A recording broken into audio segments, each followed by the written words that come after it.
The house was silent, too silent for a home so big. Michael Carter, a self-made millionaire, sat alone at his marble dining table, scrolling absently through his phone as the city lights blinked below his glass windows.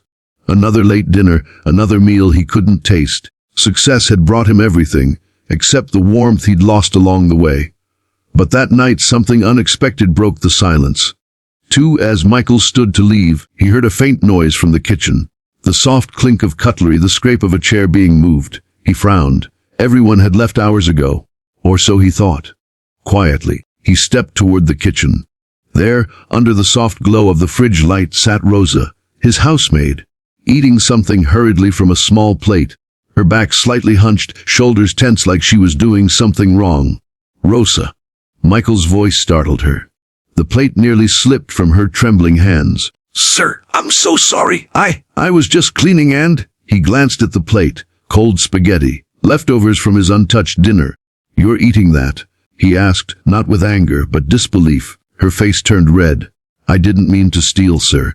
I just haven't eaten since morning. My son, he's sick, and I used the last of our food money for his medicine. I thought these were going to be thrown away." The words hit him like a punch. For a moment, Michael didn't know what to say. Here he was, living in a mansion with imported marble floors and gold-lined art frames, while the woman who cleaned those floors hadn't eaten all day. "Why didn't you just tell me?" he asked softly. Rosa's eyes welled up. "People like you don't understand hunger, sir. I didn't want to lose my job." Michael felt his throat tighten. "People like you." She was right. He didn't understand. Not anymore. He remembered his mother, a waitress who used to hide stale bread from her boss so she could feed him when they were broke.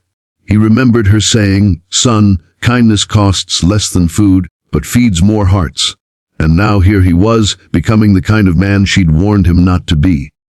The next morning, Michael called Rosa to his study. She stood nervously by the door, expecting to be fired. Instead, he slid an envelope across the desk. Her eyes widened. "What is this?" "Your new salary," he said, "and a bonus to help your son get proper treatment." Tears filled her eyes, but Michael wasn't done. "I've also started something called the Second Plate Project. Every extra meal from this house, and from my restaurants, will go to families who need it. You'll help me run it if you're willing." She couldn't speak, just nodded, hands shaking. That night, when she went home with real food for her child, she wept, not from shame, but from gratitude. 2 months later, Michael's mansion wasn't silent anymore. The kitchen bustled with volunteers, trays of food, and laughter. Rosa's son recovered. The Second Plate Project grew across the city, feeding hundreds daily. And every time Michael saw someone smile over a warm meal, he thought of that night. The night a woman hiding to eat leftovers reminded a millionaire what it truly meant to be human. Michael Carter wasn't the same man after that night. He couldn't unsee the image of Rosa, crouched by the fridge, afraid to eat what he had thrown away without thought. For the first time in years, his success felt heavy. He started noticing things he'd ignored before. The security guard's tired eyes during the night shift, the gardener's calloused hands trembling in the cold mornings, the delivery boy who always refused tips but smiled anyway. The world hadn't changed. He had. A few days later, Michael drove to the neighborhood where Rosa lived. It wasn't far from downtown, yet it felt like another world entirely. The narrow lanes were lined with crumbling walls and fading paint. Kids played barefoot, laughing in the dust. Rosa's small home stood at the end of the street. She was outside, hanging clothes to dry. When she saw Michael's car pull up, she froze. "Sir, you didn't need to come here," she said, panicked. But Michael only smiled. "I needed to understand what life looks like outside my glass walls," he said quietly. He looked around. The leaky roof, the half-broken door, the small window covered with newspaper instead of glass. And then he saw Rosa's son, a thin boy with bright eyes, holding a toy car made from an old soda can. "Is this your son?" Michael asked. Rosa nodded. "Yes, sir." "Matteo." Michael crouched down and shook the boy's hand.